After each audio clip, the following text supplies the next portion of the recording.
This is Rudy. And this is Flick.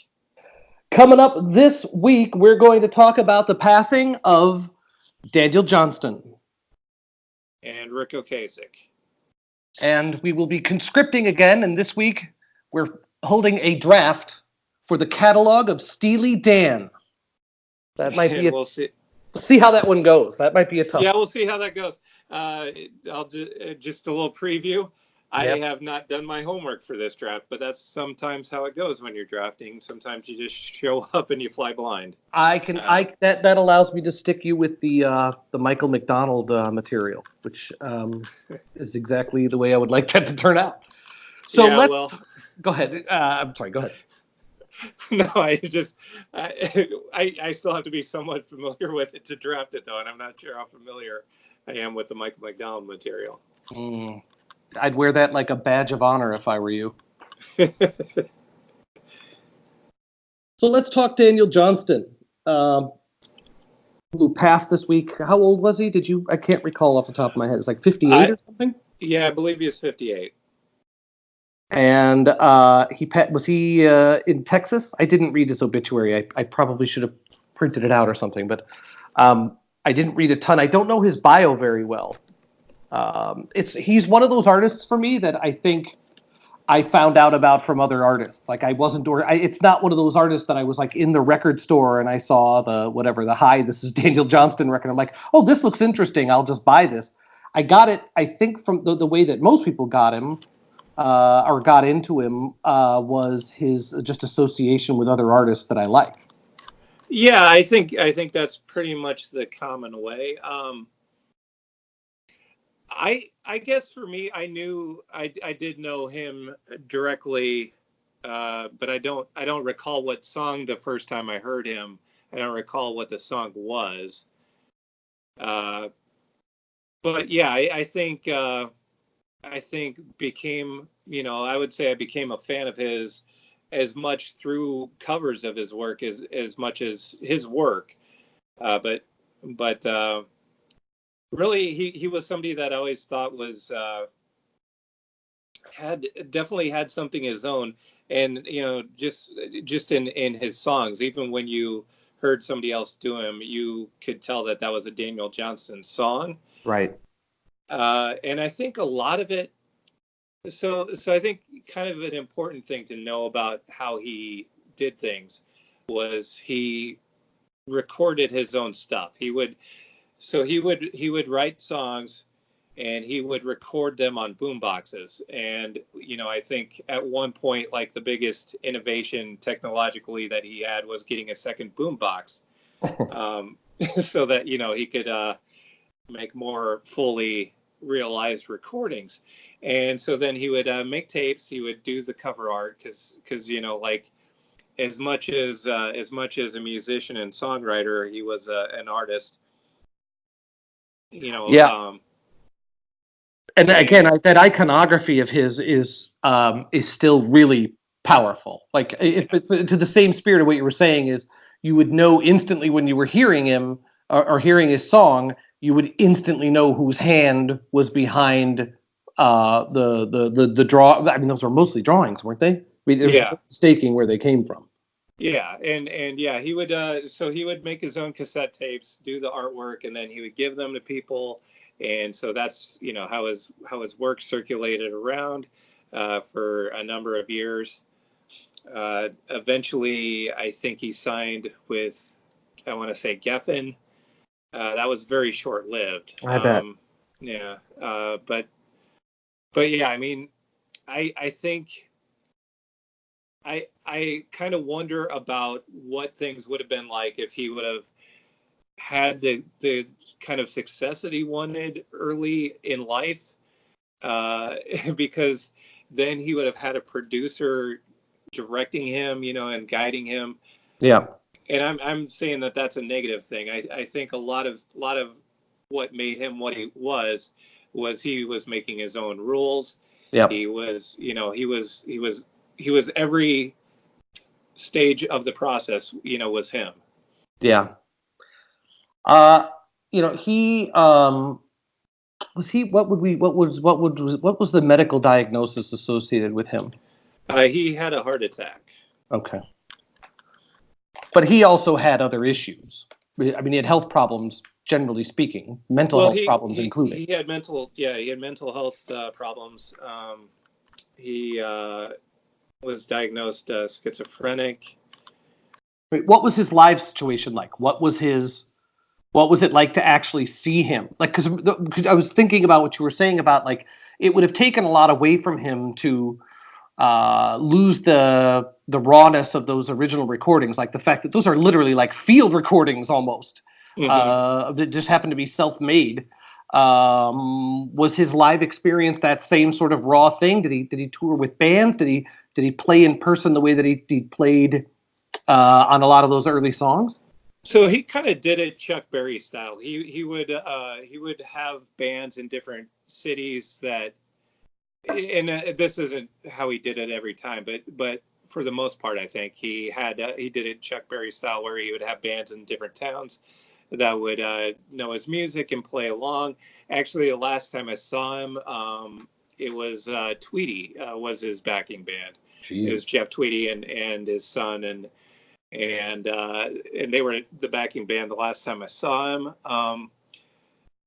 There was one time where I saw him and the band did not show up, and I don't know why, but he had one person that traveled with him that played along with him, but then when it came time to do like the full band songs, he didn't know what to do, and so he kind of knew that there wasn't really much of an option other than to end the show early, and like for somebody that is uncomfortable on stage to begin with, that was kind of a hard thing to watch, but it ended nicely because what he did was he just did Deviltown a cappella to end the show. He did Deviltown a cappella. The whole crowd was singing along with it, and it was great. That's great. That would have been great. Yeah. But yeah, so the first time I saw him, it was. Oh, you know who the band was that time? It was a band called Office that was kind of getting big in Chicago around that time, but they never really got too big, apparently. Right. I don't know what happened to them, but they were a pretty decent band, and they were his backing band the first time I saw him. I never got to see him. To be honest, like my depth on his catalog is not great. My bond with him is with that cover record that came out. The title today is a little ugly, but the late great Daniel Johnston, I believe the album was called. When it came out, I think. Let me see what it. I think that's 1996 that album came out, or somewhere around there. Late 90s, mid 90s. Yeah, I guess I would have thought a little bit later, but let's see. You might be right. But that's where I went from being somebody who's just like, oh well, if Kurt Cobain likes him, I must, he's probably all right. Quite a bit later actually. It was 2004 that came out. Oh my goodness. So I knew about him because of Nirvana. That sort of was where I think my first. I wasn't out buying his records before that. But at the time, it was this album, the late great Daniel Johnston, does something that not enough of the tribute albums do. They had all the cover versions on one disc, and then the second disc were all the Daniel Johnston originals, and that's fantastic because I don't know what songs are missing, and I kind of don't care. You know what I mean? Like I'm sure there are gems that aren't on here. Yeah, there are. Yeah, but the band themselves is made up of, at the time, like it hit Bright Eyes and Beck, Sparkle Horse, Mercury Rev, Vic Chestnut, M Ward, Tom Waits, Teenage Fan Club, Eels, TV on the Radio. I mean, you really can't. Death Cab for Cutie, like that is for 2006. That's Murderer's Row. You know what I mean? At least if you're white and alternative. But well, yeah, and it's not even just the quote unquote star power. they're good versions. They it doesn't come off as well, it isn't going to be one of those things like in the mid 90s when tribute albums were kind of becoming the rage and everybody wanted to be on one because it was good exposure. This isn't one of those types of things. This is one of those where you listen to it, you know that the songs are important to the ones doing the songs. Yep. And they put a lot into it. Yep. It was clearly a labor of love. I mean, clearly they didn't, they loved him and they loved his music. I watched a documentary on him one time, and from what I understand, like he had some moments where he was doing a little of the preaching. he he got a little on the preachy side and stuff like that. From the way that documentary made it seem, like he was a handful sometimes to deal with. Well, that was so that was when he was on medication, but he wasn't. He was prone to ditching the medication. Yep. And yeah, he would go through periods where he would think he saw the devil, or things like that. And yeah, I mean it would have been an experience to be around him during that time, and I don't. But you can hear in the musicians how much they loved not just the songs but him, and everybody seemed always to be like very protective of him. Even though I only mentioned the episodic stuff because he probably was, some of those folks probably had some unpredictable experiences with him, but the fidelity they had to him and those songs it does come through in the music.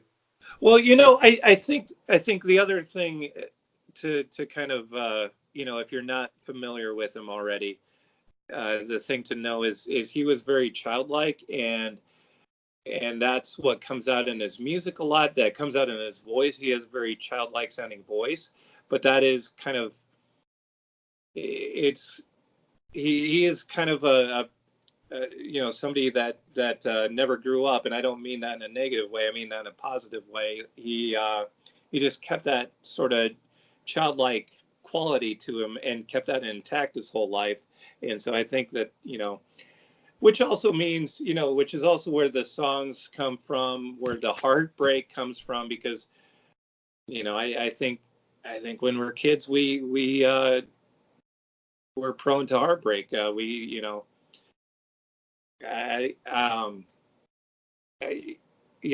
just think that that's kind of what he is, and that's why people probably felt like they had to be protective of him, because there was that childlike thing that was intact that people wanted to keep intact. Yeah.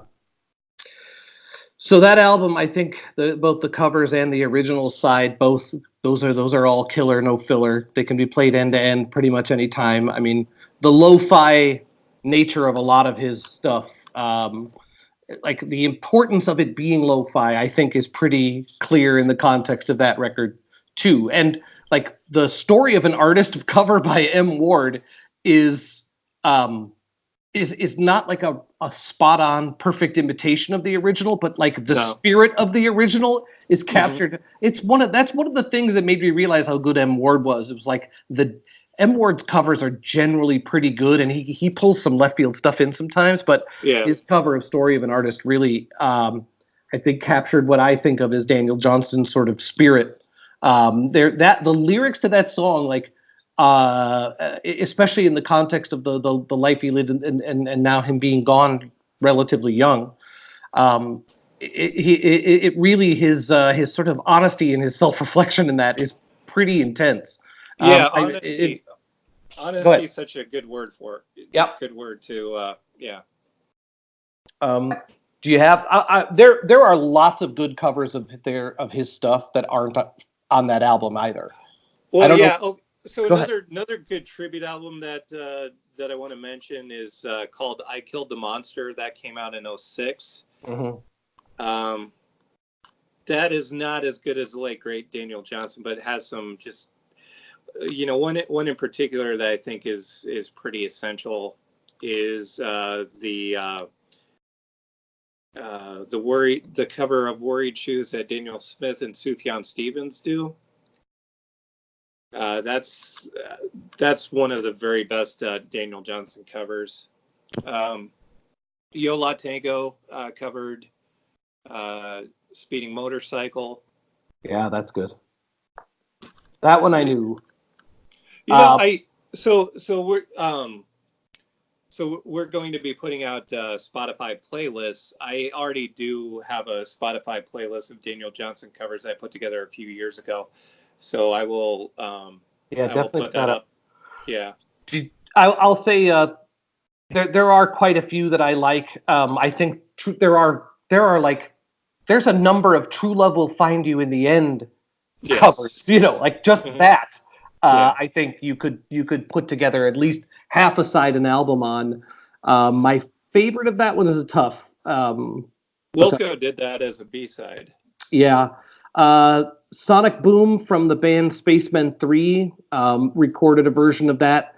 That's one of my favorites. But if I'm going to go left field on a Daniel Johnston cover, I don't know if I'm pronouncing her name correctly, but the singer from the Cardigans, Nina Persson, I'm guessing, Persson. She had a side band called A Camp, and they did a version of Walking the Cow that I think is pretty damn good. I have not heard that. I'll send that one to you for the playlist. I'll put that one up there on my list of near favorites. I like the Cardigans, so I'm biased. So. Yeah, I like them too. Yeah, a good place to get your feet wet with Daniel Johnston's music probably is the covers. And I don't know if this was the documentary that you were talking about, but a documentary called "The Devil and Daniel Johnston" is an excellent intro to his work. Yeah, I think that was it. I like Beck's cover of True Love Will Find You in There. I mean, I would go back and just say, go back and try to put together a couple versions of True Love Will Find You to the end, Find You in the End, and you'll see that there's this all of these covers have a fidelity to the original spirit without completely imitating every single nuance of it. It's really done with love, almost all of them. Yeah, because they're lo-fi, but they were done in actual studios and not on boom boxes. Yeah, but yeah, I mean, we'll have to put up a Spotify list of covers and originals for Daniel Johnston coming up. Agreed.